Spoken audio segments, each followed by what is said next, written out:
Yeah, dito kami sa Walmart guys, no? Namimili kami ng mga ito pagkain, mga bigas. Meron kaming asukal. Ano to, munggo. Tapos bigas guys, ano?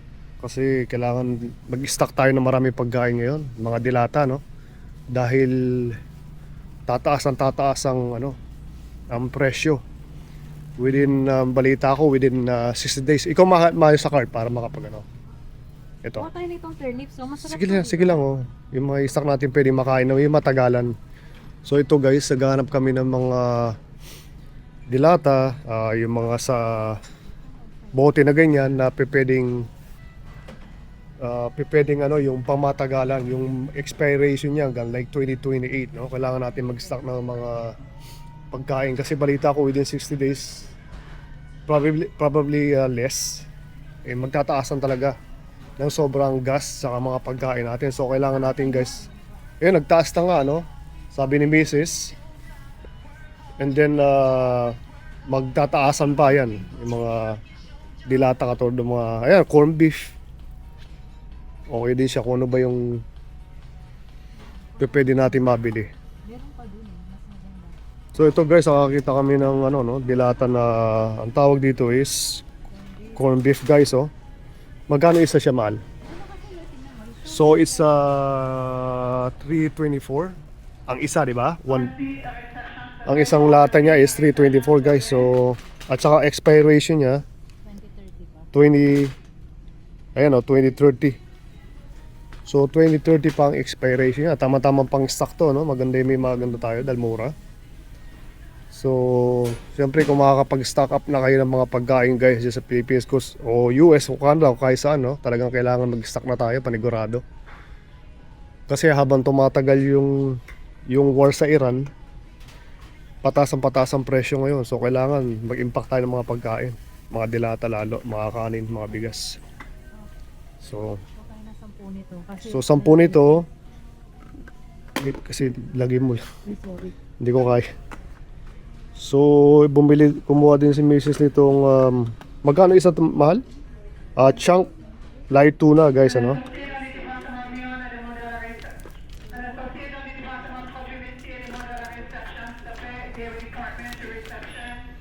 So, it's 98 cents ang per lata niya, no? So, kumuha na si Mrs. ang medyo marami-rami dilata. Kasi it's 98 cents nga naman.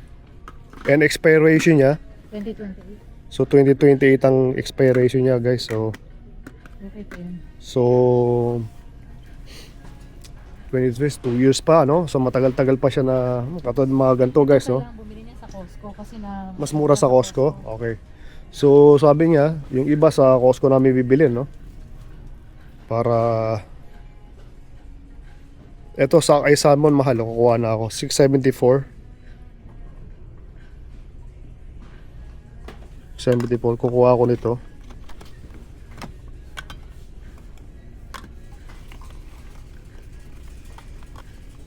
Ng sakay salmon guys.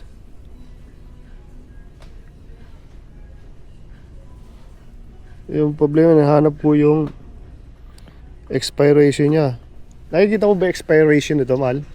Sakay salmon. Mura na siya, mas mura siya dito eh. Magkano to?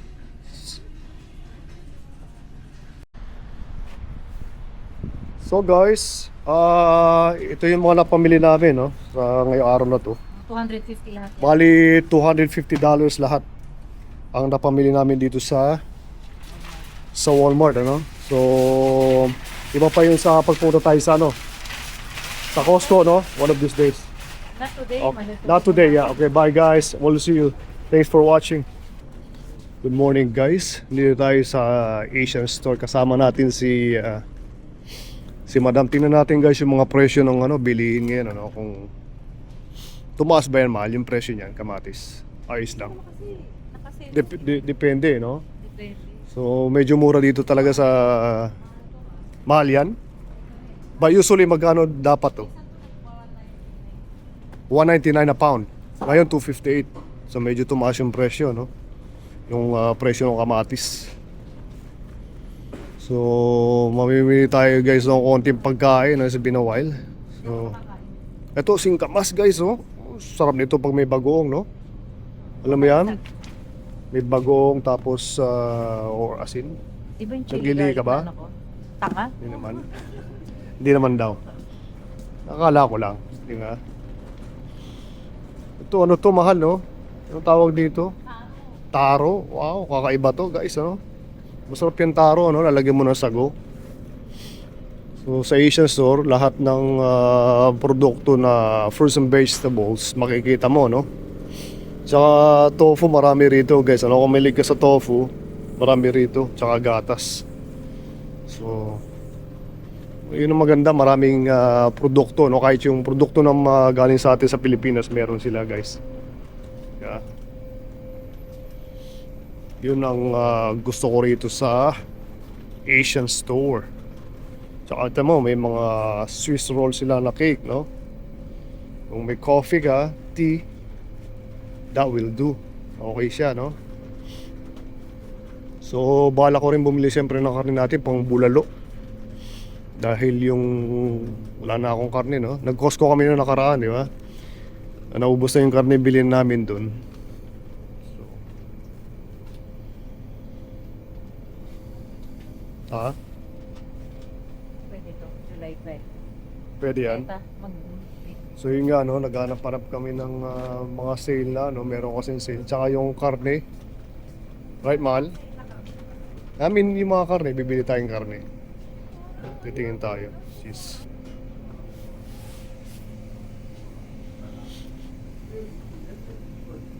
Ano yan? Hindi. Sa Sa Siggy, di ba? April 2. April 2? Oo. Anong pwede yan? Saan mo ilalagay ang... Magkaano ka ng chicken? okay, okay. So meron siya. Isa akin yung pambulalo, ayan, oh. Ito pala yung binibili mahal yan, oh. Sarap siya pambulalo, no? Yan, oh. Yan ang sa akin siguro. Fresh pa rin, ano? Ito mukhang lamb to, no? Yun nga. Lamb nga siya. Kung mahilig ka dyan, no? Kasi iba hindi nila gusto yung lasa. Dito meron din guys, ano, mga... Siguro itong mga Asian na to, may mga sariling farm, ano? Doon sila nagkakatayta. Kasi mukhang fresh, no? Mukhang okay ito, yun.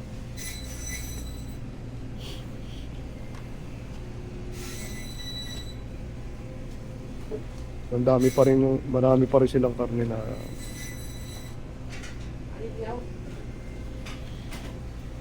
Bibili ka rin ba ng ano? Karne yan? Ikaw bibili, di ba, Tad? Yeah. Kaya tayo, hintay lang natin kasi may mga pila, no? May mga nauna sa atin. So, tingnan natin yung ibang... yun, no? May kape rin sila, guys. 3-in-1 sigurado to, ano? Ito, coffee G7. 3-in-1, no? Marami sila dito ng 3-in-1, guys. Na coffee at meron din sila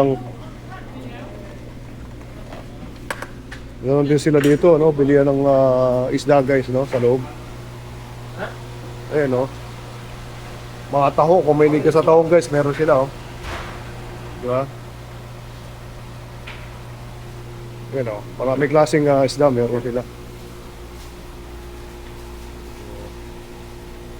So it's $8.99 per pound steak do samo. Diba? So yung mga presyo na meron sila. Okay. Pasari ito, baka madulas na yan.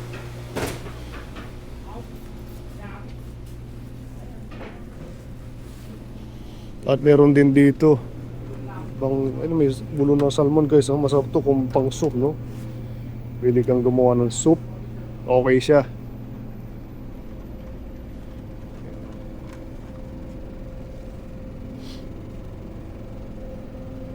Time check, I think it's 9 o'clock. Nagbubukas sila dito dito sa Asian store, palaging dito sa may Jean Talon. I think Dekari, yeah, I think Dekari, yeah. Nagbubukas sila dito palagi ng 9 ng umaga. So kanina may ilang tao na nauna sa amin. So yeah, maganda palagi sa umaga ka mamili kasi wala pa masyadong maraming tao. Di ba?